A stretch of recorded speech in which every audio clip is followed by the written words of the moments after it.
हरे कृष्णा। तो आज हम चर्चा करने वाले हैं कार्तिक मास महामहोत्सव की। तो चातुर्मास के 4 महीने बहुत ही पावन माने जाते हैं। कौन कौन से होते हैं चातुर्मास के 4 महीने, कौन बताएगा? शुरुआत होती है आषाढ़ मास से, श्रावण का महीना, उसके बाद आषाढ़ के बाद श्रावण, फिर भाद्रपद, फिर अश्विन और कार्तिक। तो ये 4 महीने बहुत ही पावन माने गए हैं। मगर इन 4 महीनों में क्या करते हैं भक्त लोग?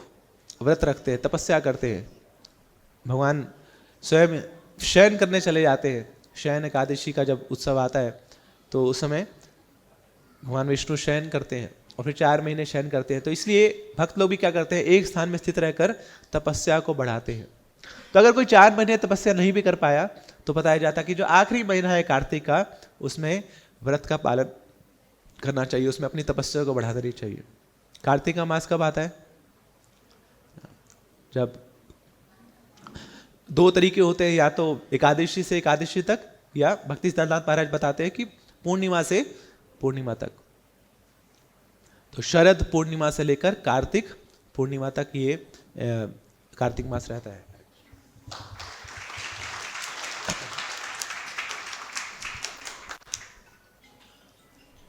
और अगर कोई कार्तिक मास में भी पूरा व्रत नहीं रख पाया तो कम से कम आखिरी के जो 5 दिन होते हैं, जिसको भीष्म पंचक बोला जाता है, उसमें व्रत रखना चाहिए। भीष्म पंचक क्यों इतना महत्वपूर्ण है? क्योंकि भीष्म पितामह जब वो मृत्युशैया पे थे और उनको अपनी मृत्यु वो चूज कर सकते थे, तो उन्होंने क्या किया? उस समय तब तक शरीर त्यागा नहीं जब तक उनको भगवान का दर्शन नहीं हुआ। तो उन्होंने भी अपनी तपस्या बढ़ा दी उस मृत्युशैया पर। तो इसलिए उसी के भाव में भक्त लोग भी उन आखिरी 5 दिनों में, जो कार्तिक की एकादशी है और वहाँ से लेकर कार्तिक पूर्णिमा तक, उन 5 दिनों को भीष्म पंचक बोला जाता है। तो उस भीष्म पंचक में अपने तपस्या को बढ़ा देते हैं।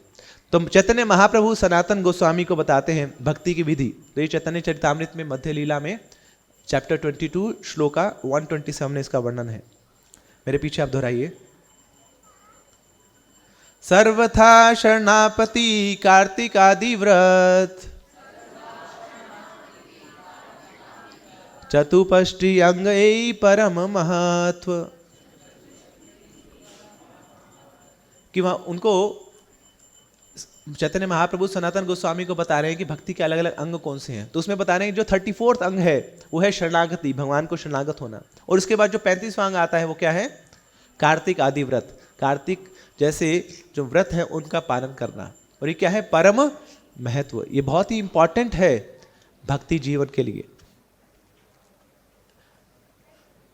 भगवान वर्णन करते हैं श्रीमद् भागवतम के 2 स्कंध में, ब्रह्मा जी की उत्पत्ति हुई है। अब ब्रह्मा जी सृष्टि करने जा रहे हैं। उसी समय ब्रह्मा जी की इच्छा होती है कि वो भगवान का दर्शन करें। तो भगवान प्रकट होते हैं और उसी समय ब्रह्मा जी को ये विचार आता है 2 शब्दों का, तप, तप, तपस्या, तप। तो भगवान बताते हैं कि ये जो तपस्या है, इस तपस्या से तुम मुझे प्राप्त कर सकते हो। और ये जो तपस्या है ये मेरे से अभिन्न है। मतलब कि कोई भक्ति में तपस्या भी कर रहा है, दैट मीन्स कि भगवान का वो संग कर रहा है। और कार्तिक मास में तो विशेष तपस्या का महत्व है। तो इन चातुर्मास में हमें अपनी तपस्या बढ़ानी चाहिए। और स्पेशली जो कार्तिक का महीना है ये तपस्या के लिए ही बना है। तो बहुत सारे उत्सव भी आते हैं इस कार्तिक के महीने में। कौन कौन से उत्सव आते हैं? कार्तिक की शुरुआती उत्सव होती है, कौन सा उत्सव होता है? शरद पूर्णिमा का, शरद रास पूर्णिमा उसको बोला जाता है। फिर शारदीय रास उत्सव आता है। और दीपावली, दीपावली के दिन ही दामोदर लीला हुई थी, जिसके लिए पूरा कार्तिक मास इतना प्रसिद्ध है। गोवर्धन पूजा, गोपाष्टमी, बहुलाष्टमी, शिला प्रभुपाद जी का तिरुभाव दिवस, फिर आगे आखिर में चलकर कार्तिक पूर्णिमा, तुलसी शालिग्राम विवाह। इस प्रकार बहुत सारे उत्सव आते हैं पूरे कार्तिक के महीने में।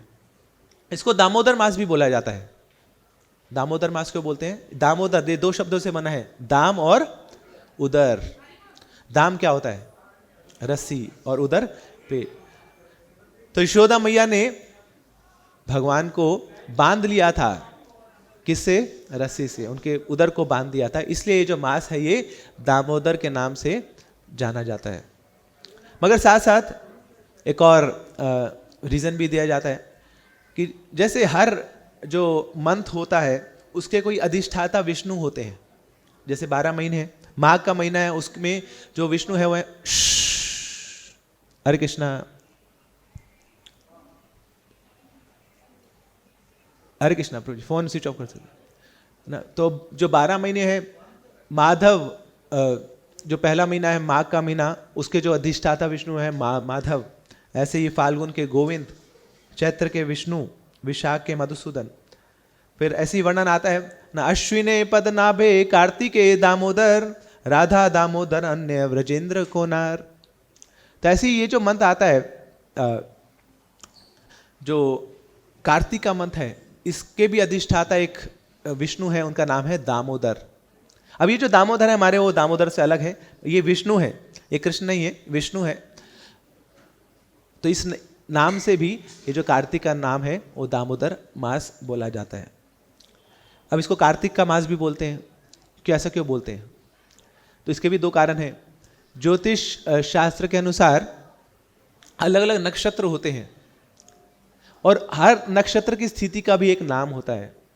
जैसे जब नक्षत्रों की स्थिति विशाखा होती है तो उस मंथ का नाम होता है वैशाख। ऐसे ही जब नक्षत्रों की स्थिति कृतिका होती है तो उस मास का नाम होता है कार्तिक मास।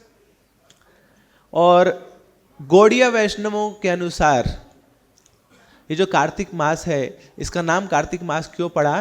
क्योंकि इसकी जो अधिष्ठाता देवी है इस मास की, वो है श्रीमती राधा रानी की। राधा रानी के मैया का नाम था कीर्तिदा, इसलिए उनकी पुत्री का नाम होता है कृतिका। कीर्तिदा की पुत्री का नाम है कृतिका, कार्तिका। और इसलिए ये जो मास है इसका नाम है कार्तिक मास। श्रीमती राधा रानी के नाम पे ये नाम है। तो राधा रानी कौन है? भगवान के अंदर जो करुणा शक्ति है, जो भगवान की कृपा शक्ति है, वो है श्रीमती राधा रानी। तो उसकी प्रतिमूर्ति है श्रीमती राधा रानी, जो भगवान की करुणा है।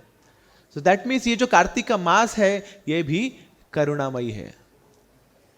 राधे जय जय माधव दयिते, राधे जय जय माधव,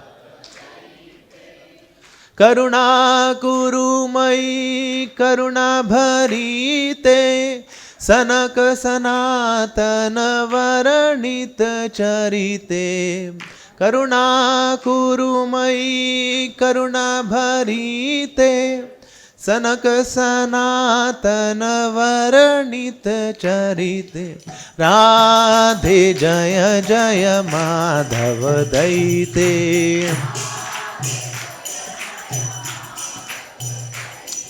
करुणा करुमयी है ना, इस प्रकार करुणा से भरी हुई है श्रीमती राधा रानी। अब राधा रानी किसी भक्त को रिकमेंड कर दें भगवान श्री कृष्ण को कि ये जो भक्त है ना ये बहुत ही प्रिय है मुझे, तो क्या करिए कृष्ण, आप भी इसको स्वीकार कर लीजिए। तो भगवान को ऑब्लाइज होना पड़ता है कि हाँ अब इसको मैं स्वीकार मैं कर लूंगा। इवन पापी से पापी व्यक्ति भी राधा रानी उसको स्वीकार कर लेती हैं। तो देखिए हमारे लिए तो बहुत बड़ा स्कोप है कि हम भी श्रीमती राधा रानी के अनुगत होकर भगवान कृष्ण को की सेवा कर पाएंगे।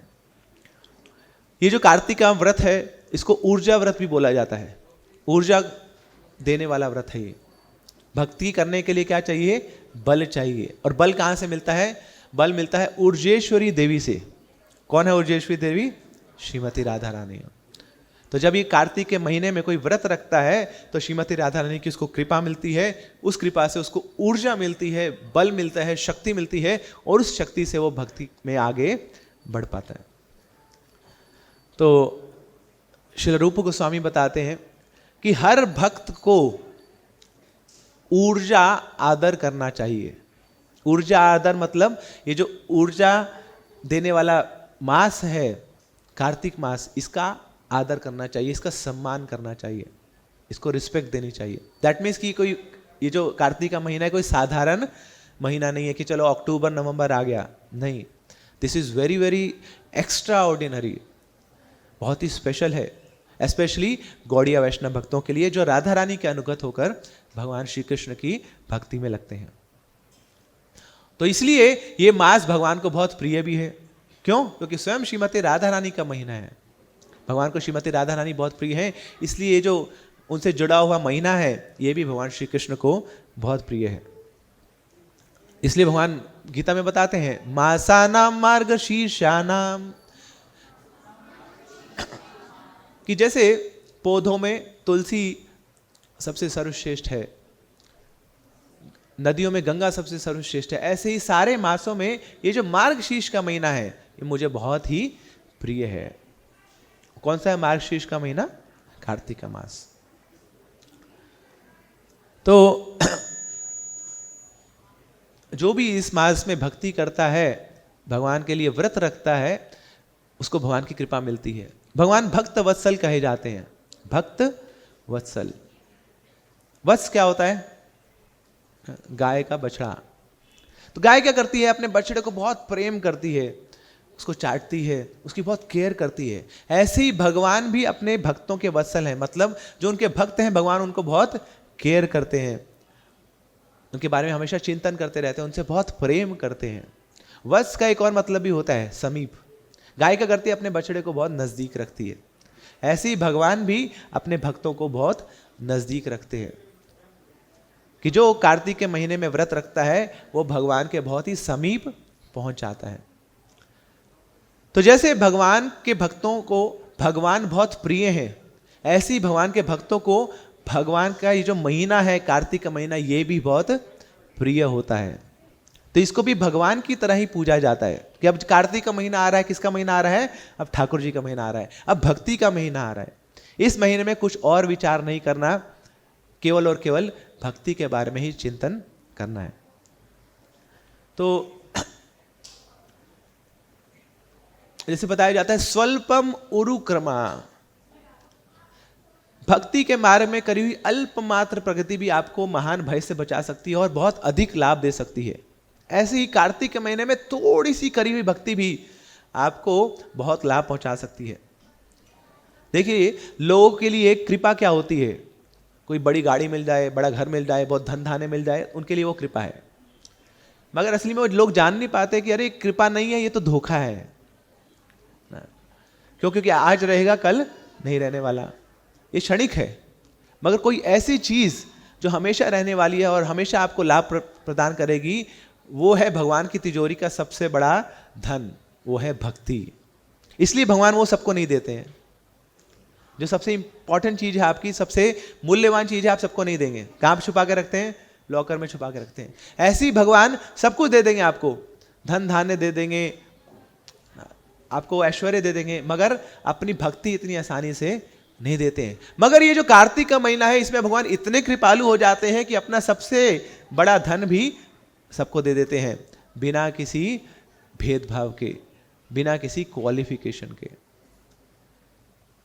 दैट मीन्स भगवान की भक्ति को प्राप्त करना बहुत ही सुलभ हो जाता है कार्तिक के महीने में। तो ये बहुत ही सुनहरा, बहुत ही अद्भुत, बहुत ही निराला अवसर है हम सबके पास भगवान की भक्ति को स्वीकार करने के लिए।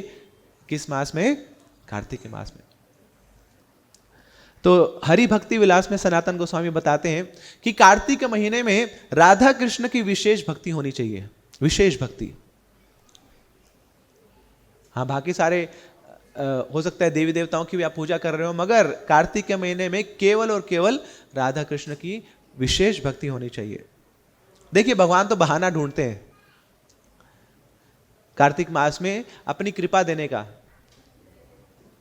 जैसे बताया गया है, मथुरा मंडल महात्म्य में बताया गया है रूप गोस्वामी के द्वारा, कार्तिक मास में अगर कोई मजाक मजाक में वृंदावन में कोई सेवा कर ले तो भगवान उसको अपना प्रेम दे देते हैं, कृष्ण प्रेम मिल जाता है उसको। कैसे? आप गए वृंदावन, गलती से कोई ले गया आपको, और वहां मजाक मजाक में आपने कोई सेवा कर दी और भगवान बोले आजा मेरे पास, आ जा तू। अब ये बहाना नहीं तो और क्या है? कि लोग भगवान अपनी कृपा देना चाहते हैं, बस जैसे तैसे करके आप आ जाओ मेरे धाम में, मेरी कुछ सेवा कर लो, और सबसे जो अनुपम उपहार है कृष्ण भक्ति का वो ले जाओ। तो ये बहुत ही निराला अवसर है हम सबके पास भगवान की कृपा प्राप्त करने का।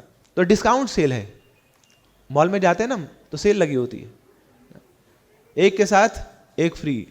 पहले तो कभी 20% डिस्काउंट है, कभी 30 डिस्काउंट, अब 50% डिस्काउंट है, एक के साथ एक फ्री। मगर जो कार्तिक की सेल है इसमें एक के साथ एक फ्री नहीं है, एक के साथ 2 फ्री नहीं है, एक के साथ 10 फ्री नहीं है, एक के साथ लाखों फ्री। एक चीज लाओ, थोड़ी सी सेवा कर लो और लाखों लाखों गुना उसका बेनिफिट साथ ले जाओ। कार्तिक मास महामहोत्सव की। क्यों? क्योंकि भगवान को बहुत प्रिय है ये महीना। सोचिए अब ऐसी सेल लगेगी तो क्या करेंगे आप? पॉलिथीन लेके जाएंगे सामान लेने के लिए? ना पॉलिथीन छोड़ो, कट्टे के कट्टे लेके जाएंगे, है ना। ऐसी सेल लगी है, लूट लो। तो ऐसी ये कार्तिक का महीना है, लूटने का महीना है, लूट सको जितना लूट लो। Unlimited offer but for limited period. Offer unlimited है मगर समय बस वो 30 दिन है आपके पास। तो यस, बात सही है कि थोड़े से प्रयास से आपको बहुत लाभ मिल जाएगा कार्तिक में। एक माला करेंगे तो 1 लाख माला का लाभ मिलेगा आपको। तो फिर क्या एक माला ही करेंगे आप? क्या करेंगे? और ज्यादा से ज्यादा भक्ति करेंगे ताकि ज्यादा से ज्यादा लाभ हो। तो ये है सेल का मतलब। तो ऐसे ही कार्तिक मास की सेल में हमें लूटना है। दैट मीन्स हर एक क्षण बड़ा इंपॉर्टेंट है। Every minute, every second is very important in Kartik month. तो हर क्षण को हमें प्रॉपरली यूटिलाइज करना है कृष्ण भक्ति में। चाणक्य पंडित बोलते हैं, आयुष क्षण एकोपी स्वर्ण कोटि भी न लभ्यते। कि 1 सेकंड जो बीत गया वो चला गया। अब आप लाखों स्वर्ण कोटि मुद्राएं ले आओ, उस बीते हुए सेकंड को, उस बीते हुए समय को दोबारा से खरीद नहीं सकते।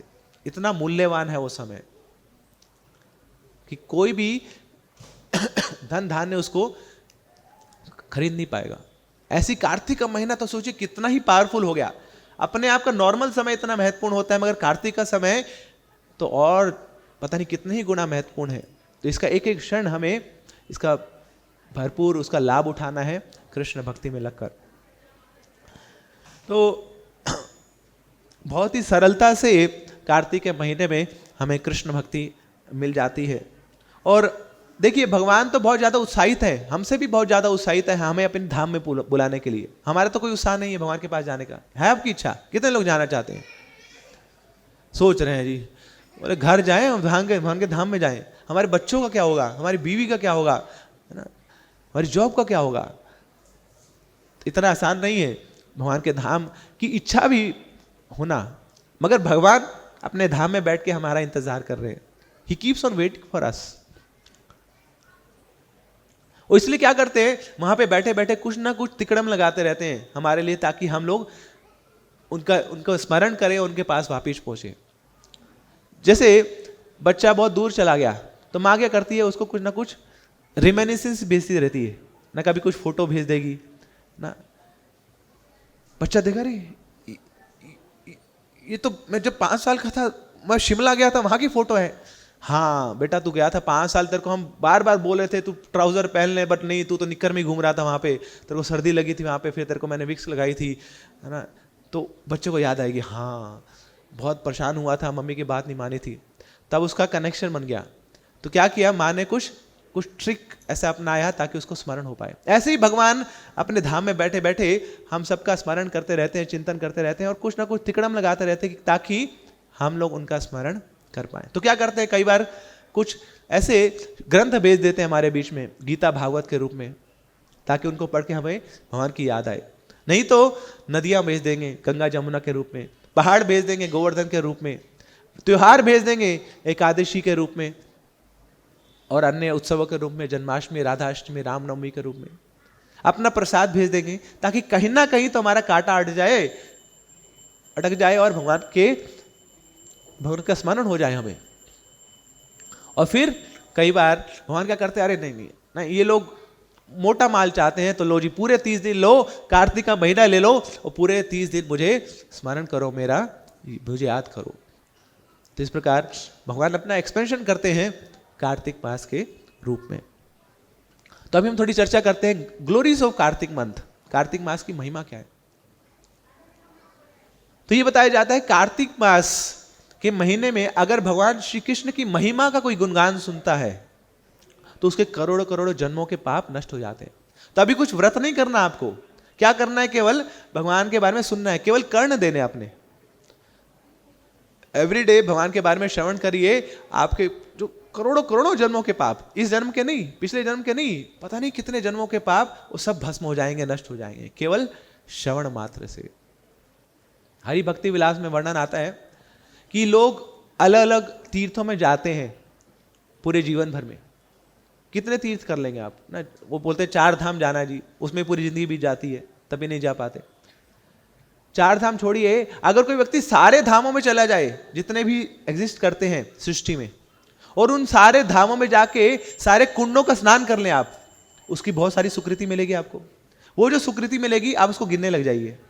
जब गिनेंगे ना तो पता लगेगा वो जो सुकृति मिली आपको, वो कार्तिक मास में व्रत करने का जो फल है उसका 1,00,000वां हिस्सा भी नहीं है। सोचिए, कार्तिक मास में केवल आपने व्रत रखा तो आपको उन सारे तीर्थों में जाने का फल, उन सारे तीर्थों में स्नान करने का फल का 1,00,000 गुना से भी ज्यादा फल आपको मिल जाएगा, बैठे बैठे एक स्थान पर। कार्तिक मास की तो स्कंद पुराण में वर्णन आता है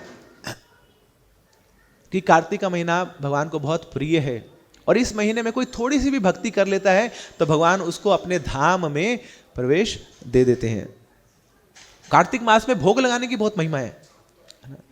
जो कार्तिक मास में भगवान को भोग लगा के उनका प्रसाद पाता है तो ब्रह्मा जी की आयु तक उसका बाल भी बांका नहीं हो सकता, कुछ भी नहीं होगा उसको। No one can touch that person जो भगवान को कार्तिक के महीने में भोग लगा के क्या खा रहा है, प्रसाद खा रहा है। कितनी आयु है ब्रह्मा जी की? ब्रह्मा जी भी 100 साल ही जीते हैं, हमारी भी 100 साल लगभग आयु होती है, ब्रह्मा जी की भी 100 साल, मगर ब्रह्मा जी के 100 साल और हमारे 100 साल में बहुत फर्क है। ब्रह्मा जी के जब 12 घंटे होते हैं तब हमारे यहाँ पे 1000 चतुर्युग बीत जाते हैं। सोचिए, तो ऐसे करके ब्रह्मा जी 100 साल जीते हैं। तो इतने लंबे समय तक आपका कुछ नहीं बिगड़ने वाला अगर आप क्या कर रहे हैं, केवल भगवान को प्रतिदिन कार्तिक के महीने में भोग लगा के उनका प्रसाद स्वीकार कर रहे हैं। और अगर कोई प्रतिदिन श्लोक पढ़ता है और श्लोक पढ़ते पढ़ते पूरा श्लोक नहीं पढ़ रहा, केवल आधा श्लोक ही पढ़ पा रहा है किसी भी ग्रंथ का, भागवतम का, तो उसने उसको 100 गाय दान देने का फल मिल जाता है। कितनी गाय? आप लोगों के पास, कितने लोगों के पास गाय है?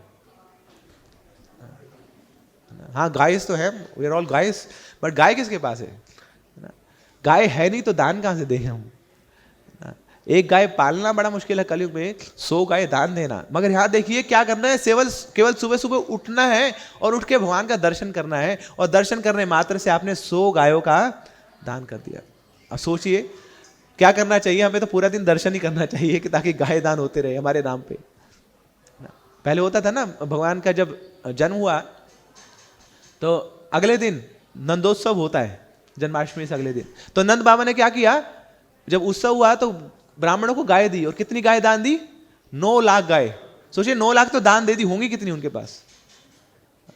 तो ऐसे बड़े बड़े दानी लोग हुआ करते थे उस समय। तो ब्राह्मण प्रसन्न होते थे उनके दान से। अब क्या दान देंगे, अब तो यहाँ पे 10 का सिक्का निकालना हो तो भी सोचते रहते डालूं नहीं डालूं, अब फटा हुआ कौन सा वो डाल दो जी नोट, ठाकुर जी चला लेंगे अपना, जोड़ लेंगे अपने आप। इस प्रकार हमारी इच्छा नहीं है इवन दान देने की, मगर यहाँ केवल दर्शन मात्र से कितना ही बड़ा बड़ा दान हम दे सकते हैं। और अगर कोई मंदिर की परिक्रमा करता है कार्तिक मास में, तो जब वो एक एक कदम चलता है तो उसको एक एक अश्वमेध यज्ञ का फल मिलता है। एक कदम चलने से आसान नहीं है अश्वमेध यज्ञ करना। अगर आपने 100 अश्वमेध यज्ञ कर लिए तो आपको इंद्र की पोजीशन मिल जाएगी, आप देवताओं के राजा बन जाएंगे, देवराज इंद्र, स्वर्ग के राजा। यहां तो सोचिए अब इंद्र की पोजीशन क्या है, कितनी तुच्छ है। 100 बार चल लीजिए, बस 100 बार कदम ले लीजिए आप कार्तिक महीने में, इंद्र तो पता नहीं कहां आपके आसपास घूमेगा, वो बोले बाबूजी क्या सेवा है मुझे बताइए, मैं आपका दास इंद्र। अब सोचिए आप में से कितने लोग पिछले कार्तिक के महीने में कितनी बार परिक्रमा किए होंगे, तो इंद्र तो कब के बन चुके आप ना, बहुत छोटी पोजीशन है ये जो देवी देवता बनना।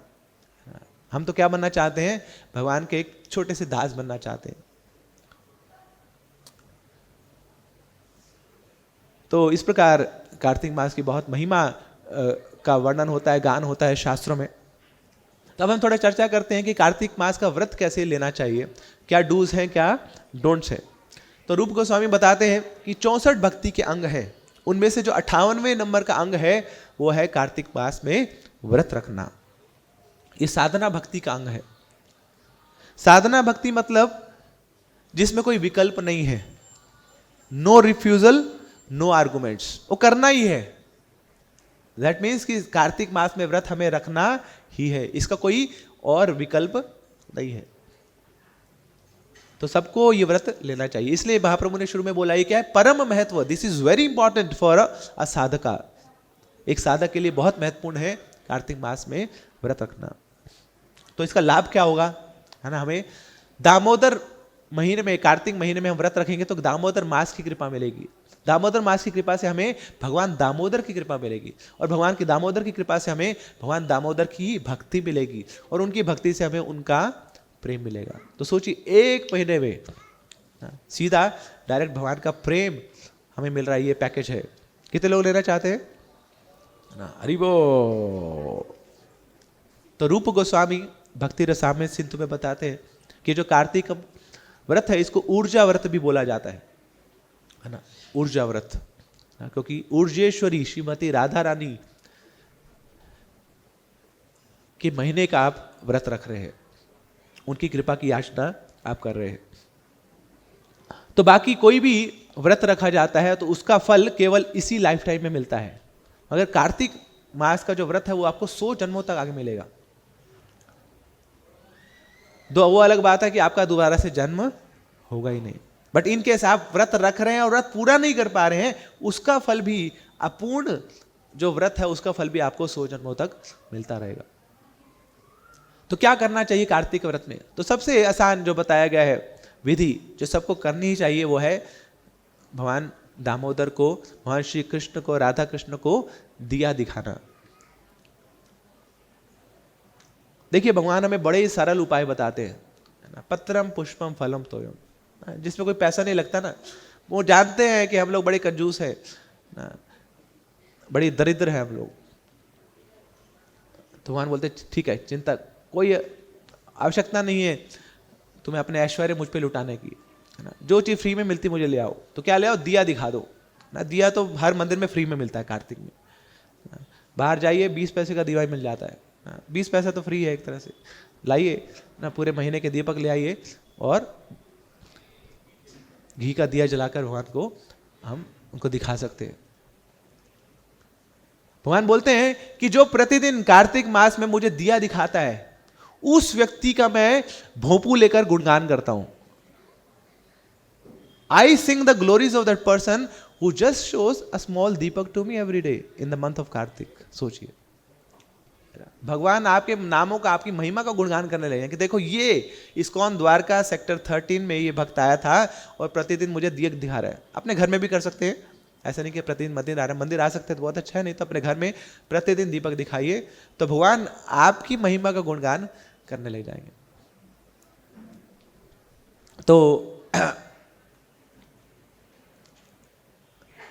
कोई बोल सकता है कि भगवान फिर क्या करते हैं हमारे साथ, हमें दिया दिखाते हैं, भगवान हमारा गुणगान करते हैं, तो हमें फायदा क्या हुआ उसका? हमें अपना गुणगान नहीं सुनना है। तो जब हम भगवान को दिया दिखाते हैं तो केवल दिया नहीं दिखाना है, दिया के साथ क्या देना है? अपना जिया भी देना है ना। You have to give your heart also. तो उस समय you have to meditate on the lord, कि भगवान का दर्शन करते हुए ना, उस लीला का स्मरण करते हुए अपने शरणागति के भाव में हमें भगवान को दिया दिखाना चाहिए। अच्छा तो भगवान हमारा दिया ले लेते हैं बस? नहीं, आपने भगवान को दिया दिया और दिया के साथ अपना जिया दिया, तो भगवान भी क्या देंगे आपको? भगवान भी आपको एक दिया देंगे। दिया कौन सा देंगे?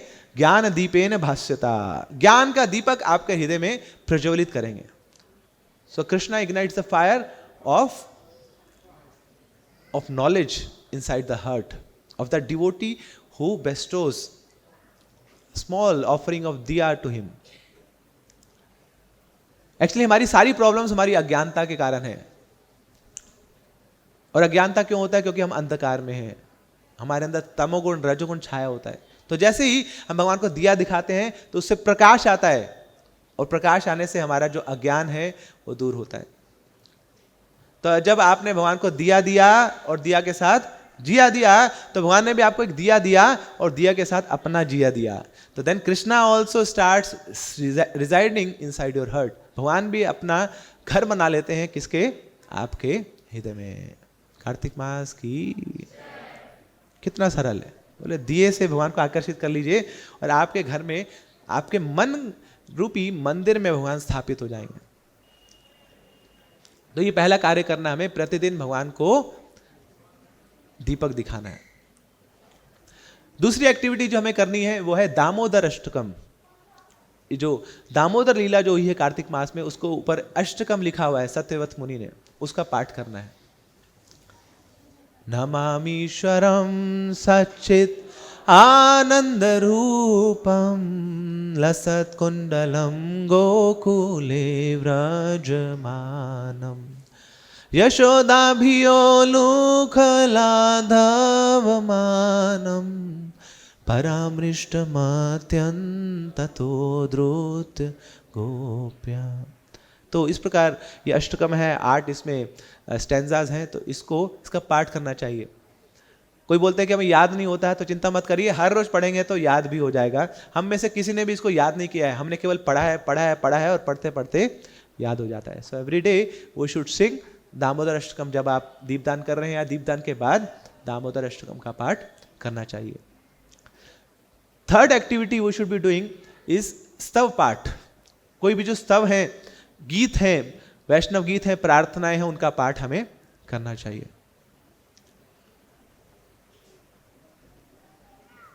उससे क्या फायदा होगा? उससे हम भगवान को तो आकर्षित करेंगे, साथ साथ वो जो वैष्णवगण हैं जिन्होंने उन गीतों को लिखा है, उनकी कृपा भी हमें मिलेगी। तो हमारे बहुत सारे वैष्णवाचार्य ने बहुत सारे वैष्णव गीत हमें दिए हैं, तो उन गीतों का पाठ कर सकते हैं, आप चुन सकते हैं ना। प्रतिदिन आप गीत माला से, भक्तिविनोद ठाकुर की बुक से कोई सॉन्ग ले सकते हैं, नरोत्तम दास ठाकुर की बुक से उनके कुछ सॉन्ग्स गा सकते हैं। आप शिक्षा अष्टकम का पाठ कर सकते हैं, तो कोई भी अष्टकम हो आप उसका पाठ कर सकते हैं, जगन्नाथ अष्टकम का पाठ कर सकते हैं। तो कुछ ना कुछ तब पाठ हमें करना चाहिए।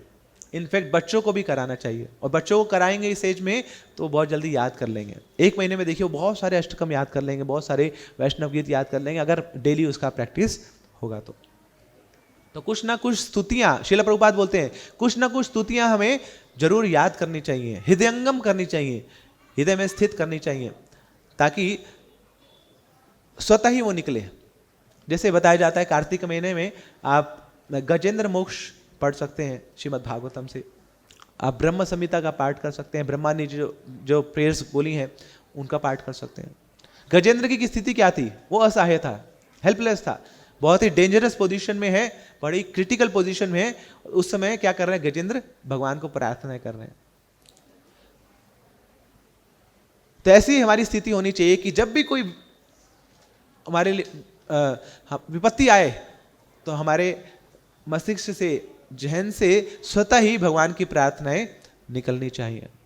वो तभी निकलेंगी जब हमने उनको हृदयस्थ किया होगा।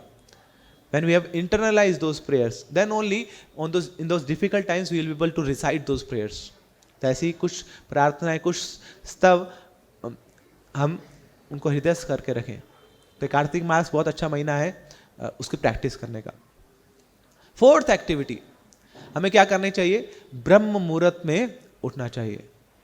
ब्रह्म मुहूर्त का जो समय है सुबह के 4:10 से 4:58। इस समय में हमें उठना है और उठे रहना है। ये नहीं कि उठ गए और फिर दोबारा से रजाई डाल दी, हो गया जी, उठ गया जी, ब्रह्म मुहूर्त में उठ रहे थे हम। उठना है और उठे रहना है। उसके बाद स्नान करना है ब्रह्म मुहूर्त में उठने के बाद, और फिर अपनी साधना में लगना है, हरे कृष्ण महामंत्र का जप करना है। सुबह का समय बहुत ही सुखदायी, बहुत ही मंगलकारी होता है ब्रह्म मुहूर्त, है ना। तो इसको ये मंगलमय मुहूर्त है। अगर आप इस समय में आप उठ गए तो आपका पूरा दिन मंगलमय जाएगा। और ये सतोगुण का समय रहता है, तो हमारे अंदर भी सतोगुण बढ़ेगा। और सतोगुण से फिर जो दिव्य सतोगुण में जाना बहुत आसान है। सतोगुण में रहकर भक्ति करना बहुत ही सुलभ हो जाता है। अभी हमें लगता है कि अरे मेरा मन नहीं कर रहा सुनने को ना, बहुत बहुत बोरिंग लग रहा है ना, मेरे से माला नहीं हो रही है, मैं लेक्चर नहीं सुन पा रहा हूँ। ये क्यों होता है? क्योंकि हमारे अंदर रजोगुण और तमोगुण की मात्रा ज़्यादा है और इसी कारण हम भक्ति के अंगों को स्वीकार नहीं कर पाते हैं। तो क्या करना है? सतोगुण बढ़ाना है। और सतोगुण को बढ़ाने का सबसे अच्छा तरीका है ब्रह्म मुहूर्त में उठना और उसमें अपनी साधना को स्वीकार करना। और फिर एक और कार्य हम कर सकते हैं, तुलसी सेवा। तो कोई बहुत बड़ा कुछ कार्य नहीं करना है, प्रतिदिन तुलसी को जल देना है, तुलसी की प्रदक्षिणा करनी है, तुलसी आरती कर सकते हैं। तो ये तुलसी सेवा इस रूप में हम एवरीडे कर सकते हैं कार्तिक मास में। और ये भी बताया गया है कि कार्तिक के महीने में जो तुलसी पत्र भगवान को अर्पण करता है, तुलसी पत्र पे थोड़ा सा चंदन लगाकर भगवान के चरणों में अर्पण करना, वो भगवान को जीत लेता है। केवल एक छोटी सी एक्टिविटी, और वो भगवान जो अजीत है उनको आप जीत सकते हैं, उनको वश में कर सकते हैं। वश में करने का मतलब उनकी भक्ति को हम स्वीकार कर सकते हैं जस्ट बाय ऑफरिंग तुलसी पत्र on the lotus feet of the Lord every day in the month of Kartik.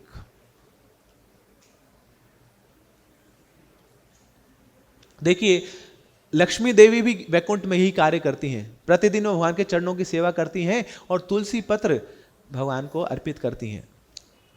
इसलिए तुलसी को पुष्प सारा बोला जाता है। पुष्प सारा।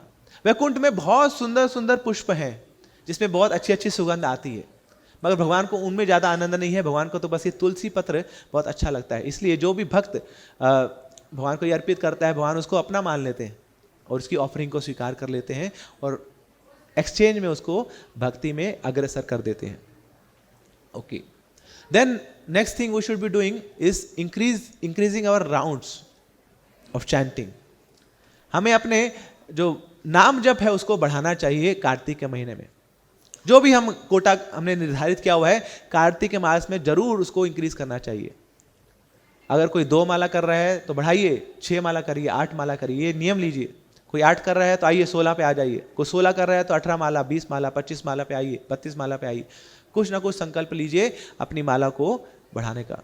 श्रील प्रभुपाद 1972 में एक लेटर भेजते हैं इंडिया में अपने शिष्यों को, मैं वृंदावन आ रहा हूँ और वृंदावन में आके मैं ऊर्जा व्रत का पालन करूँगा। तो उस समय ज़्यादा लोगों को पता नहीं था। तो गुरुदास प्रभु प्रभुपाद जी से मिलते हैं और आके पूछते हैं कि प्रभुपाद जी ऊर्जा व्रत कैसे करेंगे आप?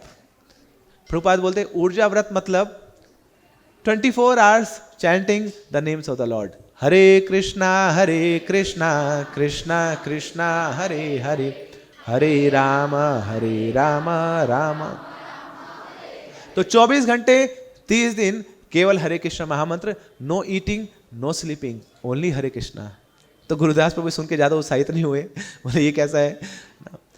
बट स्टिल हमारे लिए अगर इतना सुलभ नहीं तो एटलीस्ट हम क्या करें, अपनी चैंटिंग को इंक्रीज करें, थोड़ा सा इंक्रीज करें, ताकि हम भगवान को जता पाएं कि भगवान वी आर ऑल्सो इंटरेस्टेड।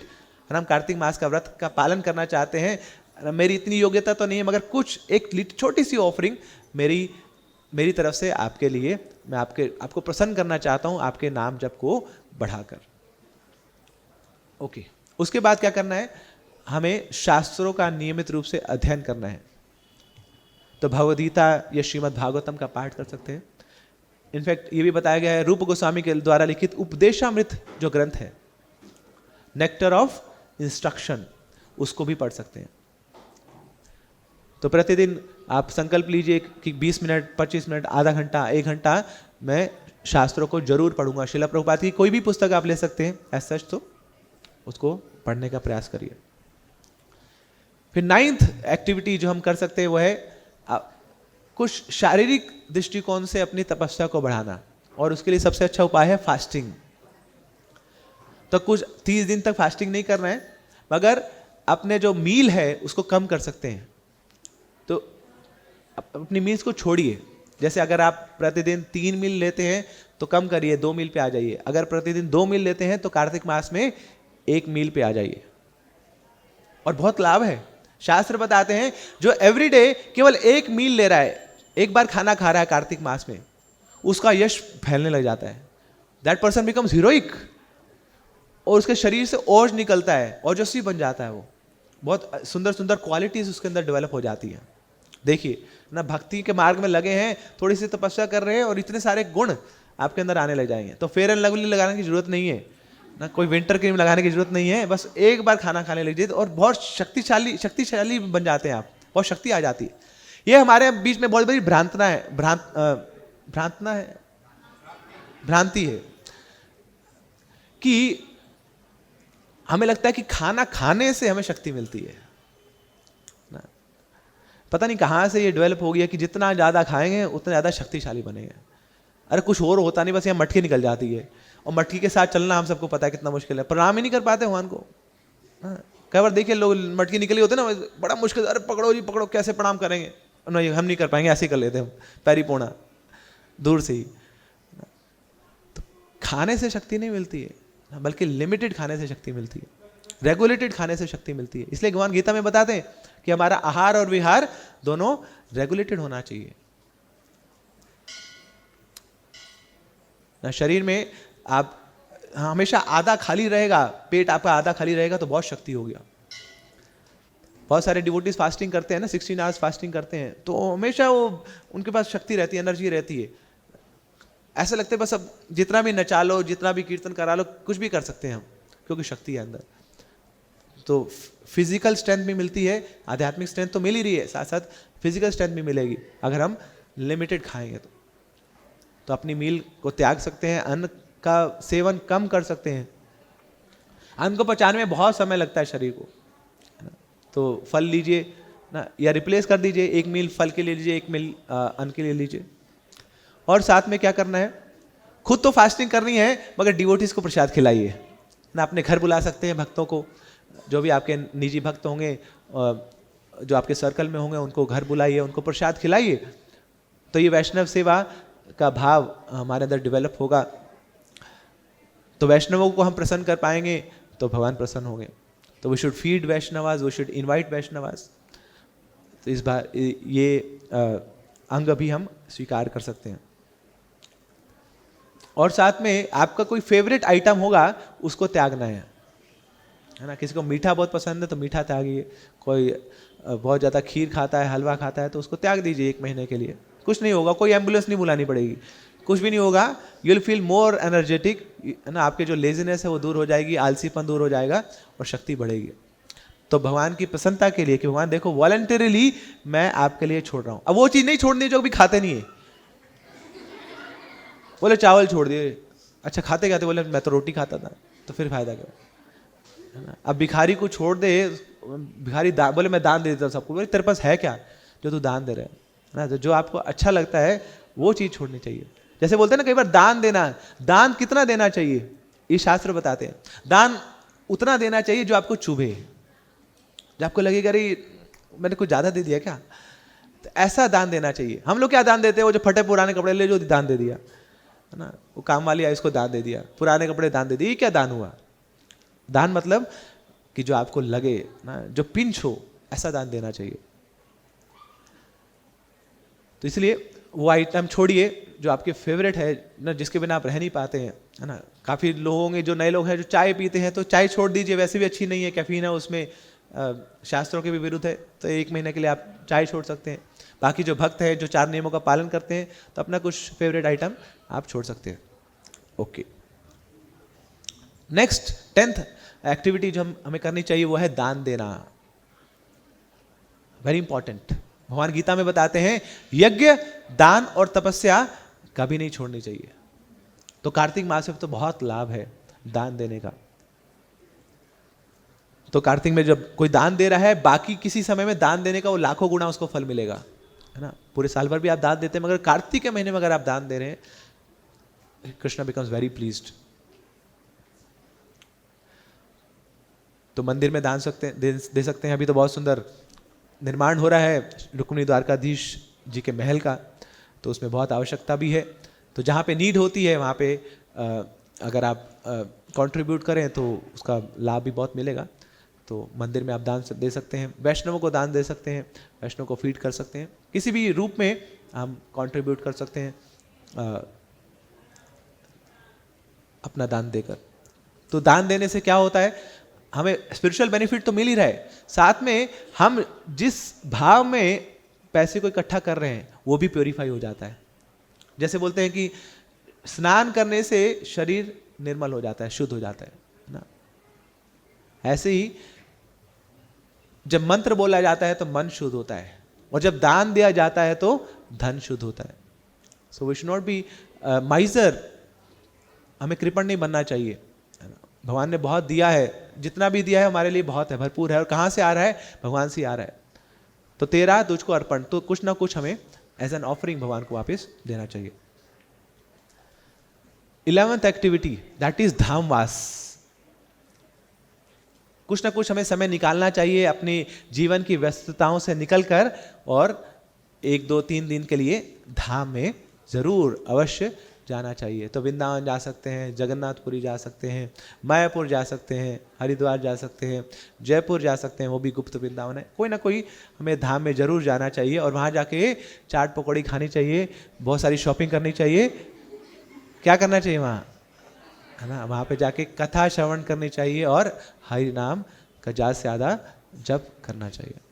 तो तब जाके ही धाम यात्रा होती है ना, नहीं तो फिर वो पिकनिक है ना, वो केवल एंटरटेनमेंट है। धाम यात्रा तभी धाम यात्रा होगी जब उस धाम में वैष्णवों से श्रवण करेंगे, जब उस धाम में जाकर उस धाम की रज को अपने सिर पे लगाएंगे, उस धाम की महिमा का श्रवण करेंगे, और वहाँ पे बैठ के भगवान के नामों का जप करेंगे, संकीर्तन करेंगे भक्तों के संग में, तब जाके धाम यात्रा पूरी होती है। और इसके साथ कुछ डोंट्स भी हैं, तो हमें क्या करना है, क्योंकि ये समय बहुत इंपॉर्टेंट है, तो ये समय हमारा व्यर्थ ना हो जाए। रूप गोस्वामी बताते हैं अव्यर्थ कालत्वम। एक भक्त कैसा होता है, अव्यर्थ कालत्वम, वो कभी समय को व्यर्थ नहीं करता है। तो ऐसे ही हमारा समय व्यर्थ ना हो जाए, तो इसलिए हमें अपनी भौतिक एक्टिविटीज को, मटेरियल एक्टिविटीज को बहुत मिनिमाइज कर देना चाहिए। अरे पूरे 11 महीने सोच रहा था ना पैसों के बारे में, बस 1 महीना अब कुछ नहीं, बहुत प्रॉपर्टी देख ली, बहुत शेयर मार्केट देख ली, अब मैं 1 महीना सब त्यागूंगा और अपने आप को फोकस करूंगा, एब्जॉर्ब करूंगा भगवान की भक्ति में। अब मैं इधर उधर चपड़ नहीं करूंगा, बाहर की बातें नहीं करूंगा, प्रजल्पा नहीं करूंगा, अब मैं शास्त्रों का अध्ययन करूंगा, अब मैं हरि कथा का श्रवण करूंगा। फोकस करना 1 महीने के। और टीवी को तो उठा के ना ऊपर की, सबसे ऊपर की मंजिल में जाइए और फेंक दीजिए। और अगर इतनी हिम्मत नहीं है तो कबाड़ी वाले को बुलाइए, उसको बोले भैया ये ले जा तू, है ना। अगर वो भी मना करे तो उसको पैसे दीजिए, बोले मैं दे रहा हूँ पैसे, लेके जा तो इसको, है ना, क्योंकि ये जाएगा तभी जाके मैं भक्ति कर पाऊंगा। क्योंकि जब तक ये है, ये दुश्मन है, मेरा जानी दुश्मन है, इसके साथ साथ मैं भक्ति नहीं कर पाता हूँ, है ना। अब वो बड़े वाले टीवी की बात नहीं कर रहे हैं हम, आपके हाथों में जो टीवी है छोटा वाला, उसकी बात कर रहे हैं। जादुई टीवी है वो ना, कहीं पे भी चल जाता है ना, खुल्लम खुला, है ना, घंटों घंटों ना, जिसके साथ हम समय व्यतीत करते हैं, है ना। तो ठीक है, उस टीवी का कुछ नहीं कर सकते हैं, तो इस पे जो चैनल चलाते हैं उसको चेंज कर लीजिए। तो 1 महीने के लिए थोड़ा यूट्यूब पे फास्टिंग कर लीजिए, थोड़ा सोशल मीडिया से फास्टिंग कर लीजिए, थोड़ा पीछे हट जाइए, प्रणाम करिए दूर से, बोले बहुत बहुत भयंकर है जी आप फेसबुक, है ना, व्हाट्सएप, है ना। मैंने सोचा तो था मैं आपसे जीत लूंगा, बट नहीं है ना, आप बहुत भारी हैं, बहुत भयंकर, बहुत बहुत भार है आपका, सहन नहीं कर पाऊंगा आपको, 1 महीने के लिए मुझे माफ़ कर दीजिए, मैं दब चुका हूँ आपके भार तले, है ना। मेरी उंगली भी जवाब दे चुकी है आपके ऊपर चल चल के, है ना। अब मुझे बस ये उंगली हरि नाम पे चलानी है, माला पे चलानी है, तो क्षमा, 1 महीने के लिए माफ़ी मांगिए ना, सोशल मीडिया से फास्टिंग कर लीजिए, कुछ नहीं होगा, है ना। जो सारे मित्र बने रहेंगे खुश हो जाएंगे, बल्कि देखो जी ये कट गया ना, अब ये ज़्यादा दिखेगा नहीं हमें, दे विल बी हैप्पी, है ना। ठीक है, तो आप उनको नहीं देखेंगे मगर आप कृष्ण को अब दिखने लग जाएंगे। That is a success of life, कि भगवान की आंखों में आ जाएंगे आप। अभी जो हम विमुख थे भगवान से, दूर थे उनसे, अब उनके नेत्रों के सामने हम आएंगे, और हमारी नेत्रों के सामने भी अब भगवान का दर्शन होगा। जगन्नाथ स्वामी नयन पथगामी भवन, तो अब भी हमारे नयनों के पथ बन जाएंगे जगन्नाथ जी, मगर पहले जो सामने है आंखों के सामने, उसको दूर करना पड़ेगा। इतने सक्षम नहीं है कि हम लेफ्ट ट्रायंगल बना लें, ना, एक साथ एक ही से प्रेम कर सकते हैं हम। तो इसलिए अच्छा है कि बाकी और जो डिस्ट्रैक्शंस है उसको साइड पे करें, उसे क्षमा मांगे और भगवान की भक्ति में फोकस करें। और एक और एक्टिविटी हमें करनी है, वो है ब्रह्मचर्य का पालन। That is very important. 4 नियमों का पालन दृढ़ता पूर्वक करना है। तो 1 महीने के लिए नो सेंसुअल एक्टिविटी इस महीने, तो तभी हम ऊर्जा व्रत का पालन दृढ़ रूप से कर पाएंगे। और फिर इसका श्रुतिफल बताया गया है कि जो ये कार्य करेगा, कि जो खुशी खुशी उत्साह से कार्तिक व्रत का पालन करेगा, तो वो दोबारा इस भौतिक जगत में जन्म नहीं लेगा। हरि बोल। दोबारा से उसको माता के गर्भ में प्रवेश नहीं लेना पड़ेगा। मगर कैसे? अरे देखो जी, फंसा दिया हम, संडे को बुला लिया हमें और लेक्चर सुना दिया, बोले कार्तिक का व्रत रख लो, अब रखना पड़ रहा है, फंस गए जी हम। ऐसे नहीं, खुशी खुशी उत्साह से जो कार्तिक के व्रत का पालन करेगा, निश्चित रूप से वो दोबारा इस भौतिक संसार में नहीं आएगा। तो घबराइए मत, बहुत सारी एक्टिविटीज हमने आपको बताई, मगर इन सब एक्टिविटीज का मूल जो एक्टिविटी है वो क्या है, उसको हमेशा याद रखना है। प्राइम एक्टिविटी हमेशा हमें याद रखनी है। जैसे बोला जाता है, आराध्य तो यदि हरि तपसो तथा किम। अगर आप भगवान हरि की आराधना कर रहे हैं तो तपस्या किस बात की करनी? और ना आराध्य तो यदि हरि तपसो तथा किम। और अगर आपने तपस्या करी और भगवान की आराधना नहीं करी तो उस तपस्या का फायदा क्या? तो अल्टीमेटली हम तपस्या किस लिए कर रहे हैं? भगवान का स्मरण करने के लिए। ये मूल उद्देश्य है हमारा, कि हम भगवान को हमेशा याद रख पाएं और भगवान को कभी भूले नहीं। सारी एक्टिविटी इसलिए होनी चाहिए। अब ये नहीं कि हम कार्तिक का व्रत लेके बैठे हैं, बोले मैं बस एकादशी प्रसाद पाऊंगा पूरे 30 दिन, है ना। तो पहले दिन तो रख लिया जी आपने, क्योंकि पिछले 2-3 दिन जो खाया था वो अभी पेट में है, तो उससे गाड़ी चल रही है ना। 3-4 दिन बाद बिल्कुल फुस होने लग गया। फिर 1 हफ्ते बाद वहाँ कोने पे बड़े हैं, पेट पे कपड़ा बांध के, अब ऐसे लग रहा है भूत प्रेत आत्मा कोई चढ़ी हुई है उसके ऊपर। अब 7वें महीने 7 दिन बाद तो माला भी छूट गई हाथ से, वो माला उठाने का भी अब शक्ति नहीं है वहाँ पे, तो क्या व्रत रख रहे हैं आप? तपस्या तो कर रहे हैं, मगर तपस्या से हरि चले गए, तो फायदा क्या है? आराध्य ना आराध्य तो यदि हरि तप सोता था कि उस तप का कोई फायदा नहीं है। तो ऐसे व्रत हमें नहीं रखने चाहिए। We should be very practical. उतना उस शरीर को कष्ट दे जितना आप सहन कर पाए, और उस सहनशीलता में आप कृष्ण का स्मरण कर पाए, उतना हमें तपस्या करनी चाहिए। अब कुछ लोग व्रत तो रख लेते हैं, बोले जमीन पे सोएंगे जी हम रात को। अब सोने के ट्राई तो करते हैं, नींद नहीं आती ना। इतने जीवन भर तो अब गद्दे पे सोए ना, वो इतने जो हार्ड पत्थर है उस पर कैसे नींद आएगी? तो पूरी रात ऐसे पलटते रहते हैं, और फिर सुबह उठ के जाके बेड पे सो जाते हैं। जब माला का समय आया तब जाके वहाँ पे सो गए। तपस्या बहुत करी जी हमने, रात को सोए नहीं। रात को ना सोना तपस्या नहीं है, सुबह उठ के हरि नाम का जप करना ही असली तपस्या है। So we should be focusing more on dos instead of focusing on don'ts. तो ये मूल उद्देश्य है, ये प्राइम एक्टिविटी हमें हमेशा याद रखनी चाहिए। तो जैसे हमने बताया, थोड़ा सा भी कोई एक्टिविटी कर लेता है, थोड़ा सा भी कोई व्रत का पालन कर लेता है, भक्ति कर लेता है कार्तिक मास में, उसको महान फल मिलता है। मगर हमें थोड़े पे अटकना नहीं है। क्यों? क्योंकि ये सेल है, this is big bang offer, है ना। तो इसमें क्या करना है? हमें खूब लूटना है, ज्यादा से ज्यादा प्रयास करना है, पूरा लुटा देना अपने आप को, जूझ देना है कृष्ण भक्ति में। ओके, तो हमें क्या करना है? हमें संकल्प लेना है। ये व्रत हम तभी पालन कर पाएंगे जब हम संकल्प लेंगे। संकल्प का मतलब होता है जिसका कोई विकल्प नहीं है। मगर हम लोग संकल्प तो लेते हैं, मगर मन में ले लेते हैं, और मन क्या है? सबसे बड़ा शत्रु है हमारा। आज आपने संकल्प ले लिया, कल बोलेगा अरे तूने कुछ सोचा ही नहीं था। कर ले बेटा, अपने मन की कर ले, जैसे तेरे को करना है वैसा कर ले।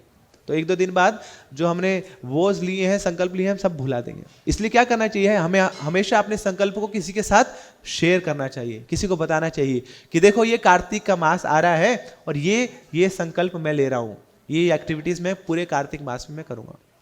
ठीक है, अगर नहीं भी कर पाए दैट्स ओके। आपने 10 एक्टिविटी सोचा, 10 में से आप 5-6 कर लेंगे, वो सक्सेस है। मगर आपने संकल्प अगर किसी को बताया नहीं तो आप निश्चित हैं कि आप उसमें से बहुत सारी एक्टिविटीज़ को बीच में ही छोड़ देंगे। तो अपने संकल्प को शेयर करिए। So with this I extend my heartiest congratulations to all of you. तो मेरी शुभकामनाएं आपके साथ कि आप इस कार्तिक व्रत को निश्चित रूप से पालन करें और उसका पूर्ण लाभ उठाएं। और भगवान हम सबका इंतज़ार कर रहे हैं ना कि जल्दी से जल्दी ये द्वारकावासी कार्तिक के महीने का व्रत रखेंगे और फिर इन द्वारकावासियों को अपनी कृष्ण भक्ति, अपना प्रेम मैं देने आऊँगा। So Krishna is waiting for all of us. तो उसके लिए बस हमें थोड़ा सा प्रयास करना है इस कार्तिक मास में व्रत रखकर। हरे कृष्णा। Thank you.